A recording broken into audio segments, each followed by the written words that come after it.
Hey, this is Kyle with Wild Hair Moto. I want to do a video today about my 2024 Beta 300RR Race Edition, now that I've got a few rides and a few hours on the bike. I'm really glad I went with the 2024. I got a little discount on it because it was at the end of the model year. The 2025s were about to come out. There have been some updates to the 2025, but I'm not too sad that I'm missing out on those. From what I've seen, they've got a different foot peg design, which I've been very happy with these foot pegs. They run a larger rear axle, which adds some stiffness, but this bike already feels pretty stiff to me. I don't feel like I need that. They've updated the front caliper, which this has really good braking, so I don't know, maybe they made it lighter, maybe it brakes even better. I don't know, maybe that's a good thing, but I don't miss it. And they've relocated the map switch. I never really used this map switch, so I like this location with it out of the way, and apparently they've moved it to the handlebar pad. As someone who smashes his helmet into his handlebar pad quite a bit, I'm kind of glad that it's not there. So I would say I prefer this about the 2024, and the rest of the changes I'm pretty indifferent to. So for a little background, I've been a Yamaha guy forever. I started riding as an adult about 14 or 15 years ago on a 2005 YZ250. Upgraded that to a 2006, so basically the same bike. Rode the bearings out of that thing several times, and I actually still have it and was riding it recently. I've also ridden a 2022 YZ250F. I switched to something a little more modern there. So I'm mostly coming from a Japanese bike background, so this isn't a good video to get the perspective of a more normal situation, which would be like a KTM group bike owner evaluating the Beta, but there's probably plenty of that out there. So this is really coming from a Japanese bike perspective, but I think that makes me pretty unbiased. You know, I've been with Yamaha bikes for a long time because they're just super reliable, super dependable. They're a known product. There's a lot of parts availability, a lot of parts compatibility when it comes to swapping between years with like brakes and wheels and stuff like that. So switching to sort of a niche Italian brand, I was perfectly willing to concede that there could be a bunch of issues with it. So I don't really have any bias to say nice things about this bike, at least not as much as some people might.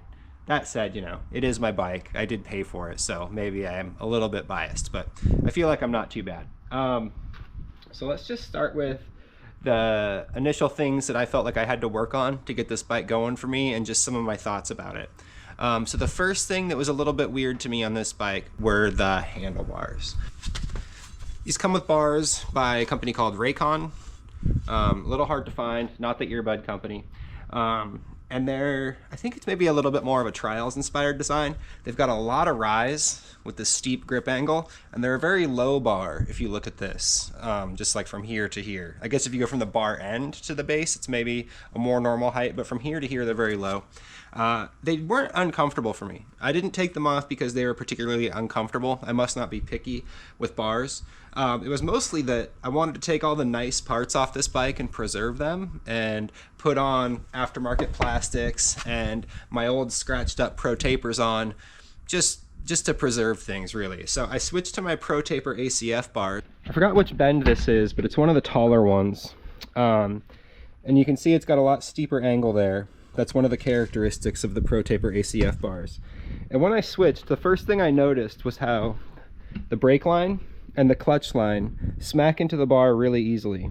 My brake lever isn't super level. I like to ride with things down a little bit, but that's not super far down. And you'll definitely bend your brake down further in a crash if you leave your perch a little loose like you should.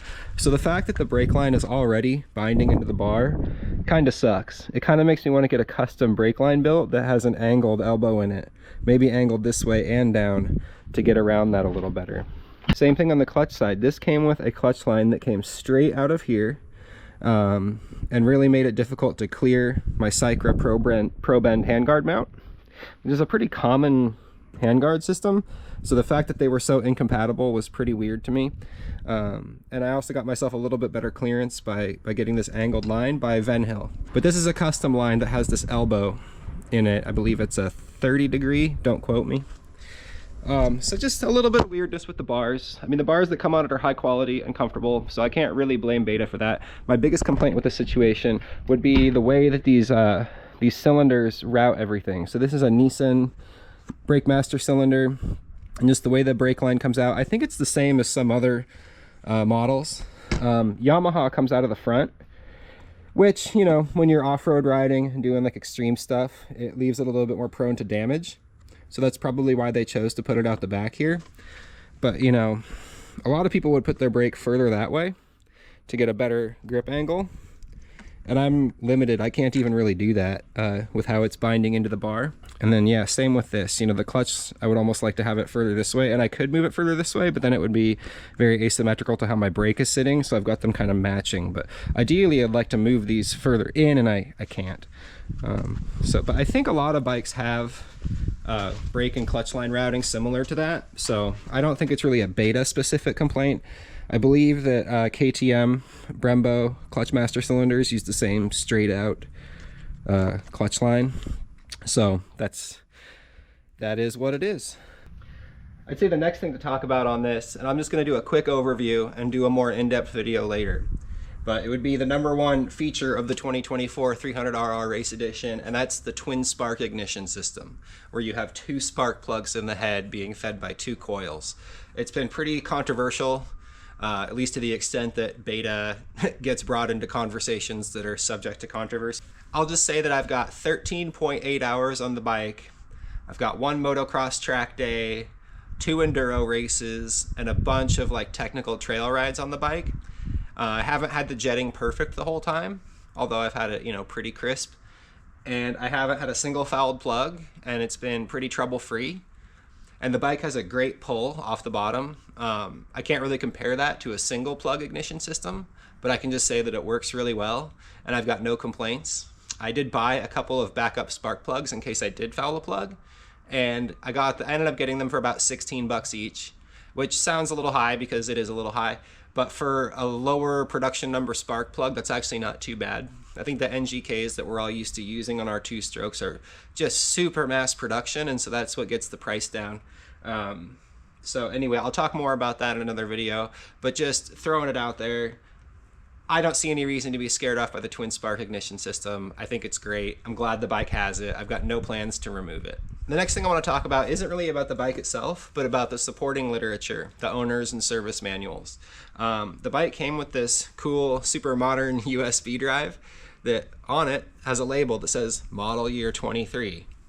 It's a little disconcerting. And yeah, it's a model year 23 manual on here. They offer everything you need online, but even then it's a little weird. Again, you end up getting everything you need, but the primary Beta RR and RR Race Edition manual comes with like a standard kind of global setting in terms of like your suspension settings and things like that. So when I opened that manual, it said, for example, that the fork goes to 12 clicks out, which on a KYB 48mm fork, the AOS system like this, that's about the halfway point, which is pretty normal for bikes to have their stock setting be right about in the middle, right? Not always, but it's kind of a rule of thumb. There's another document offered by Beta, which is like a supplemental manual.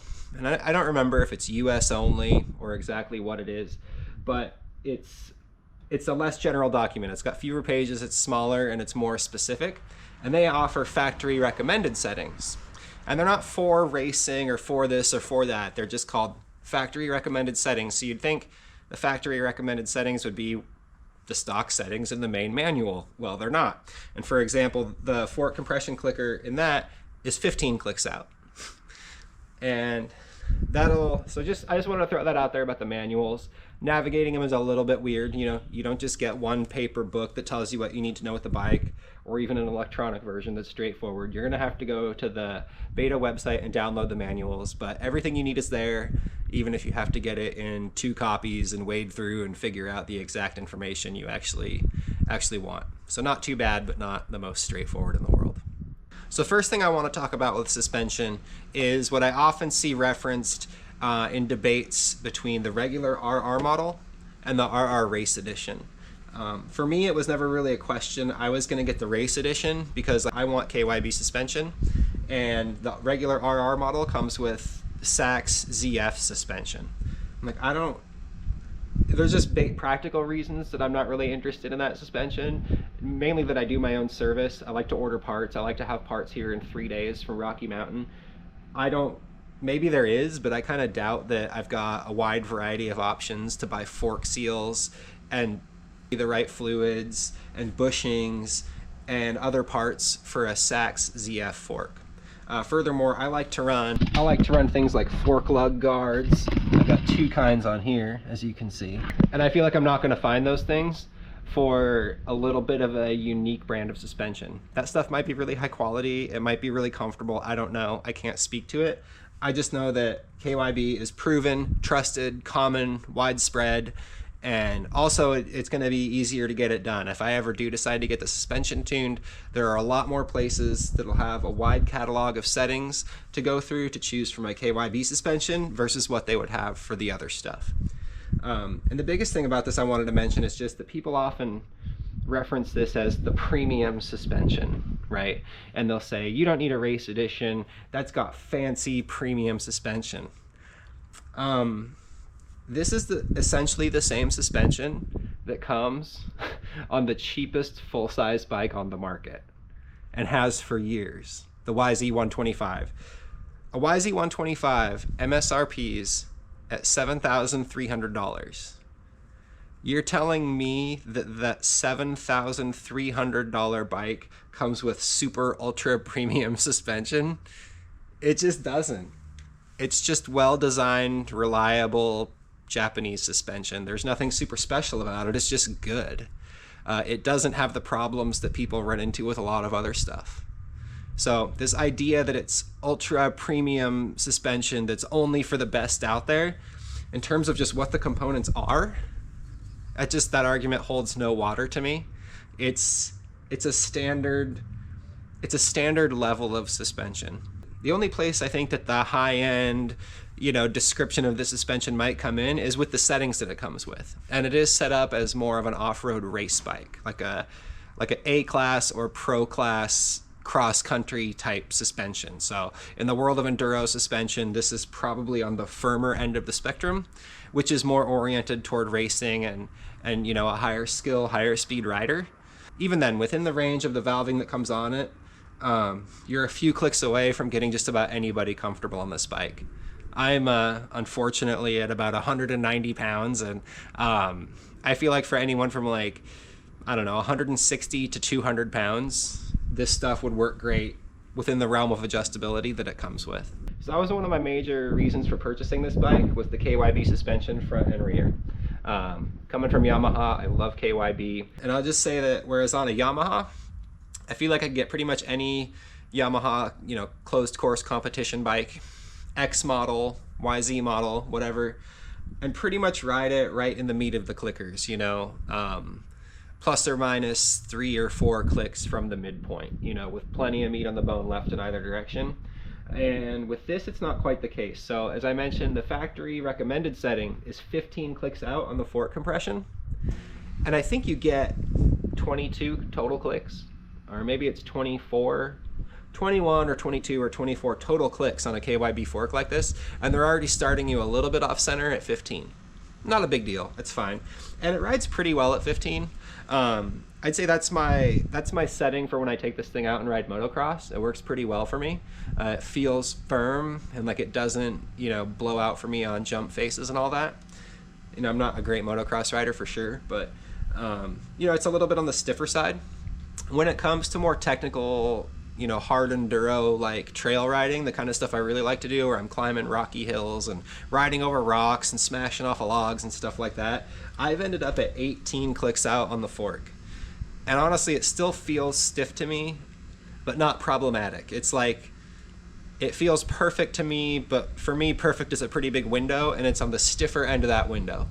Whereas my YZ250 I'm coming off of with Enzo suspension is my version of a really good soft bike. So a bike where I blow through the travel pretty consistently, but it never bottoms out hard, and it's very compliant. I'd say I'm equally comfortable on this bike as I am on my soft, broken in YZ, but comfortable in a way where it's it feels firm. It feels like it's more held up. And, you know, I've really got to not sit down to not have little chatter bumps going up through the seat and into my spine. So I like it. If money wasn't an issue, I would probably send it in for a revalve just to get a comfortable setting more in the middle of the clickers so that I was running like 12 or 14 clicks out and was a little bit softer than this, but with some good bottoming resistance. I'm sure Enzo and a bunch of other places could do that for me. But, you know, being only at 18 clicks out and being pretty comfortable and having the option to have all kinds of clicks to go in and go way stiffer, you know, to really hit the motocross track harder is pretty cool too. I feel like on my YZ250, which I've set up for enduro and technical riding, it's pretty much useless on a motocross track. You know, even if I got the courage to hit jumps faster, it would just be absorbing the hit from those jumps with that super soft suspension. Where this, I feel like I can actually use for any application. The other thing I'd mention about the bike, it's super comfortable. I really like it. It does have a pretty hard, thin seat. I've noticed that sometimes when I get out of shape and some looped out trails or whatever, you get hit in the butt by the back end of the seat, you're gonna feel it. The only other thing I would say about that is welcome to dirt bikes in 2024. Bikes are very flat. They don't have a lot of room to put a lot of cushion in the seat, so it's pretty much, I think, par for the course on modern dirt bikes. I actually love the seat. It has a really convenient button to pop it off.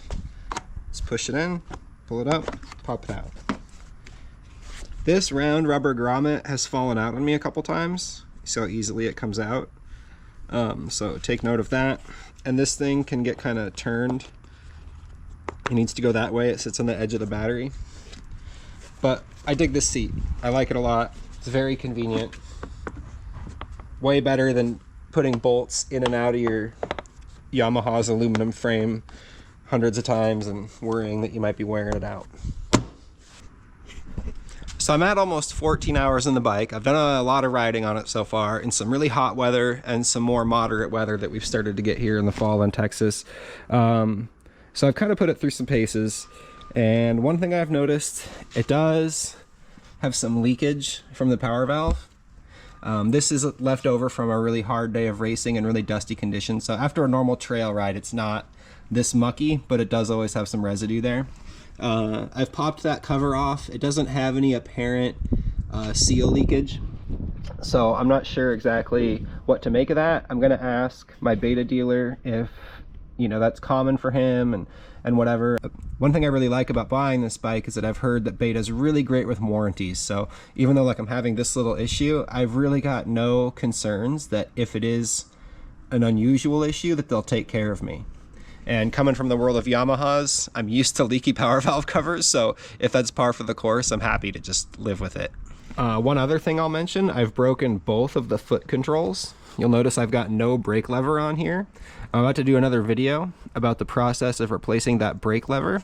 I hit that really hard on a log in a race, so I don't really fault that part. I think it's a pretty strong forged aluminum part, easily comparable to what I'm used to on YZs. That was just bad luck. I also broke the shifter, and specifically I just broke the tip off. And so what happened there, I was just, you know, trying to climb up a really rocky hill, kind of flung the bike up, it landed on its side, and when this got impacted, it was able to shear its own kind of hinge pin off of there. I feel like that probably should have been stronger. You know, maybe they engineer it as a weak point so that breaks before it breaks the lever or something. I don't know, but that could have been better. So now I've got a tusk part on there and it's been working fine. So I don't really have any bad feelings about that. I was definitely gooning around in some really sharp, nasty Texas rocks when that happened, with very low skills. So I blame that more on me, but you know, just throwing it out there, it's might not be as tough of a shift lever tip as you might find on some other bikes. One other thing I noticed about the bike is the wire harness connectors probably aren't the most impressive. I removed the headlight when I got the bike and went to a number plate, and also removed the tail light. And in so doing, I just found a lot of connectors that weren't super confidence inspiring. Like if you look at those horn connectors, they're definitely going to take in water and, you know, probably get corroded over time because they're not super well sealed. And for something like a horn, who cares? But really, I'd say kind of all of them are like that. As you can see, I started sealing this with silicone myself, but those were basically just wide open. Those are harnesses that go through to this computer and whatnot. So not the best wire harnesses, but I haven't had any issues. I feel like the level of wire harness quality on here could be better, but I can't say that it's worse than what else is on the market. I would say that Japanese wiring harnesses tend to be really well sealed, almost frustratingly tight to clip and unclip, which is, you know, probably a good thing to have to live with. So I would definitely rate the wire harness quality lower than Japanese bikes, and I don't have enough experience with KTMs and whatnot to comment. Last thing I'll talk about with the Beta 300RR Race Edition is that one reason I bought it over the Sherco, which I've also heard nothing but great things about, is that it has a Kickstarter option. And I really, when I bought this bike, I planned to spend the $400 on the kit to get the gear, the shaft, and the lever to add a Kickstarter to this bike. Phil at San Marcos Motorcycles, but he recommended, you know, that I probably won't feel like I need it and won't use it very much because the electric start system on this bike is really tough and really robust. And I can say that after a bunch of races, including dead start off-road races where starting is key, I've been really happy with the starting system on this bike. It is so strong. It's just like, it feels like it just starts the moment you breathe on the button. I can't really compare that to any, you know, electric start two strokes from KTM and the like. Maybe they're just as good, but I can say that the Beta is really strong. I do really like that it has this boss here where I could put a Kickstarter.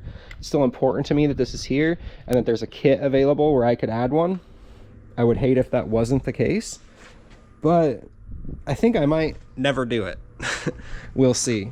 And one other thing I'll note about that, I was doing hill climbs one day, or trying to hop up a big ledge, and I got stuck and the bike started to roll back on me, and I was standing up and the starter button actually went into my thigh and started the bike for me before I rolled backwards.